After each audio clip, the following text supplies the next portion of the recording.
Good morning, it's Tuesday the 31st of January 2023. It's Ickonic CEO Jamie Ike, and this is today's Ickonic Daily Download.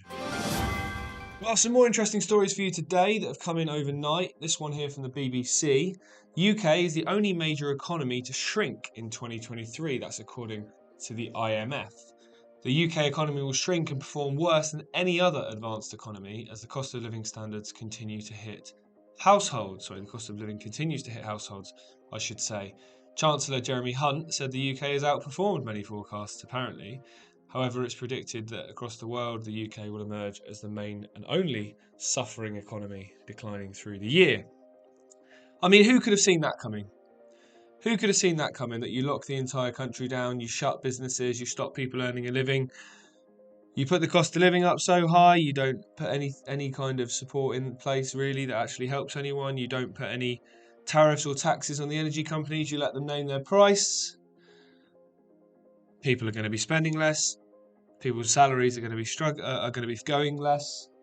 Businesses are going to have to make cutbacks, therefore you're going to have higher unemployment, you're going to have lower wages. I mean, it's pretty basic economics. I mean, I've got a foundation degree in economics, and I think that was one of the first things we learned, that you can't spend more than you earn, and that's clearly what the UK is doing. And I know I keep bringing it up on these podcasts in the morning, but while this is happening, we're sending billions to Ukraine. I mean, it just doesn't add up at all. So this is about as expected as it could possibly have been. Funny, really, that when Liz... No, I'm not an advocate for Liz Truss, although she didn't really have long enough to show anything either way. But when she made her decisions and appointed the Chancellor, and they made the tax cuts in apparent attempts to, ignite growth and productivity within the British workforce, the banks went absolutely crazy. Interest rates went ballistic, and in turn, the markets were very unsettled, and that's really what led to her downfall. Now, Jeremy Hunt's come in, put taxes up, which has led to stories like this one. But at the same time, there isn't this massive uneasing of the markets. There's not this hysterical press coverage saying that we're all going to end up on the street. All the things that they were doing during Liz Truss's reign. It's quite astonishing, really, that it just goes to show again, as we talk about regularly on this channel, that the media dictate policy. If the media react in a certain way to something, it creates a storm, which creates a public backlash, which usually leads to that policy going one way or the other. When they say quiet or they're complicit with it, things generally go. That's how you know that people like Boris Johnson and Jeremy Hunt, in this case, are allowed to be there. They're chosen because the media have left them alone, despite lots of material to go at them with. This story here is an interesting one from the Daily Wire in the US. US Surgeon General warns 13-year-olds are too young to join social media. The US Surgeon General Vivek Murthy believes children 13 years old are too young to join social media platforms, citing kids are still developing their identity and such engagement can create a distorted sense of themselves. Now, I completely agree. I think this is a really interesting topic. Now, I've spoken a lot about this sexualization of children, the fact that more children are becoming confused about their gender in particular, about their personalities, about their identity and so on. And social media has played a massive part in that. Not just that, it's played a massive part in mental health issues in the young, in self-esteem issues in the young, for a variety of reasons. One very simple one, which, we won't get too political, but one very simple one that I think every parent and every person could probably relate to is the fact that 15 years ago, if you were getting bullied at school, for example, when you went home, you were safe. When you were in your house, you were safe. Your parents knew you were upstairs or you were in the lounge and you were safe. Whereas now, because social media is on your phone, it's on your computer, you can't escape it. And we've had cases where there's children in their bedrooms where your parents think they're safe, when in fact they're going through a horrible time and in some cases end up committing suicide as a result of bullying and harassment through social media platforms. So I have very strong views on this, that we need to protect kids for as long as possible from the internet. Now, I'm talking to you now probably from all over the world. I'm sat here in the UK. So the internet is a beautiful thing in that respect. It's given us some massive opportunities to get information out and reach people far and wide that we wouldn't have done 20 years ago. However, it comes with its downsides, lots of them. We could do a whole weeks worth of shows just on that. But in this particular one, it's opening up a massively uncensored part of the world to kids, which, as much as I agree with no censorship, I think that we need to be protecting kids from this for as long as possible.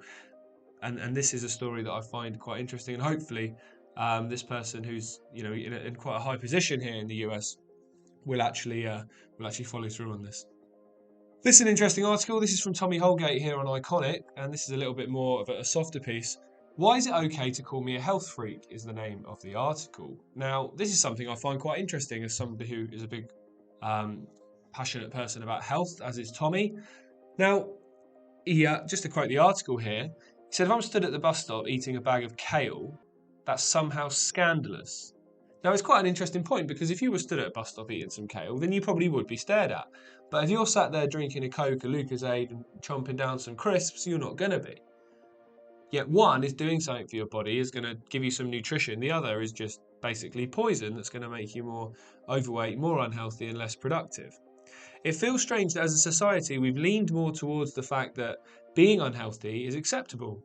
And people that are healthy are health freaks, and they're weird. Take myself, for example. I don't drink alcohol anymore. I haven't drunk alcohol for a month as of today, 31 days. And it is a weird feeling when you tell people you don't drink. I was at a conference over the weekend and people were drinking. I was like, no, I don't drink. And you do get kind of stared at as if that's an odd thing to do. When if you were sat there drinking a 4-pack in the afternoon, then you'd probably be considered the normal one, or you would be considered the normal one.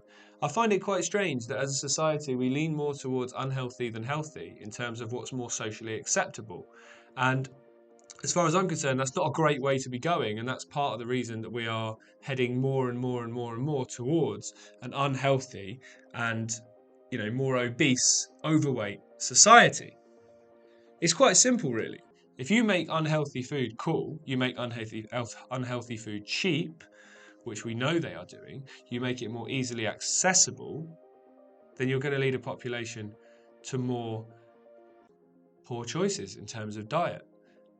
And we've obviously spoken many times, I've spoken many times on my show, on other programs, about the fact that it's the social trends that drive the way people behave. And if the social trend is that being a health freak, just the word freak then, imagine calling someone a freak who does anything else other than eat healthy. You'd be called a bigot. You'd be called, they'd say you were discriminating. Imagine calling someone transgender a freak. But it's a lifestyle choice, in the same way that being healthy is a lifestyle choice, and a very good one. But you're called a freak. It's extraordinary to me. I really don't understand it.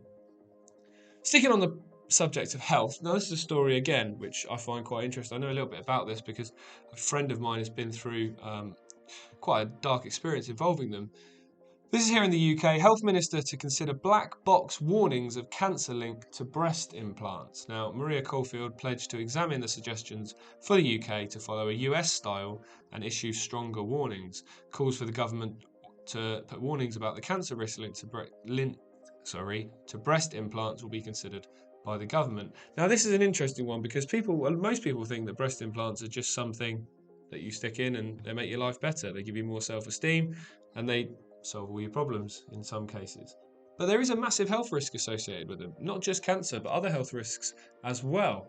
A friend of mine went through awful health problems as a result and has actually ended up having them removed. I never knew much about this until speaking to her, and she actually ran a Facebook group that had over 50,000 people within it, 50,000 women that had been through very similar experiences and had massive health issues and side effects as a result of having these implants. So it's certainly not something that's an isolated case.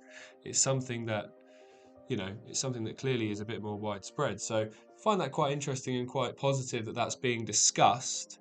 And again, this ties into the issue of self-esteem and self-identity, isn't it? If you want to change your body to the point that you're willing to put your health at risk, then I think that that's a problem that needs to be dealt with further up than simply putting something plastic into your body. And the final story this morning, we're going to end on some good news, or what appears to be good news for now. A little update from the Ukraine war. US President Joe Biden has ruled out sending F-16 fighter jets to the country to give them air support. Well, obviously this has come as a result of Zelensky asking for them. I have read it again this morning that countries like France are actually considering sending them. However, the US are obviously the giant in this. The US and Russia have been, since the Cold War, have been seen as the two enemies, the two, large political countries, superpowers that are fighting for world power.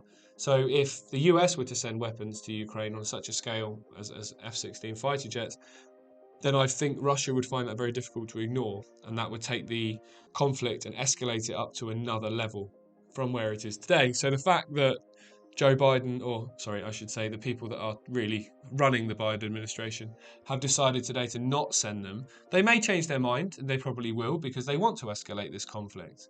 But for now, we'll take that as a little victory. Well, that's it for this morning. So this morning's quote is one from Audrey Hepburn.